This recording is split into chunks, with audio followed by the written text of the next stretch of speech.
na po. Bebe. Be. May plug kayo ngayon. Wake up na po. Stand up na po.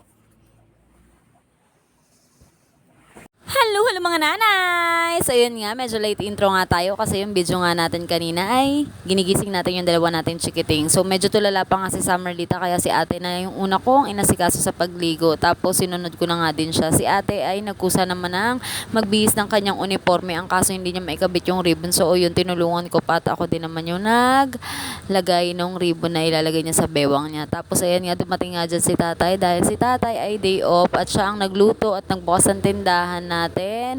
Tapos siya din yung gumawa ng mga baon ng mga ating mga chikiting. Ayun nga, sobrang thankful nga pag andito nga si tatay pag day off niya dahil nga si tatay ay katulong natin sa lahat ng gawain. Kahit na dapat itutulog niya, tumutulong talaga yan siya. Siya pa actually nagbukas ng tindahan natin ng mga 4:30 ata yun, tumayo na siya. Tapos ayan nga, si Summerlita, bababay na sa tatay niya, wala na naman siya sa mood. Ewan ko ba sa batang yan talaga, napakamana talaga sa nanay. Tapos ayan, naglalakad na nga kaming tatlo. Ako na yung naghatid sa kanilang dalawa dahil plug ceremony ng dalawa nating chikiting. Gusto sanang sumama ni tatay sa paghatid sa kanila sa eskwelahan kasi ngayon na lang ulit si tatay maghahatid. Ang kaso nga sabi ko, sayang naman yung benta natin, habol ka muna dahil magpa-plug racing nga sila at medyo magtatagal tayo dun at aantayin kung makaakyat pa sa classroom yung mga bata. So yun lang guys, bye bye!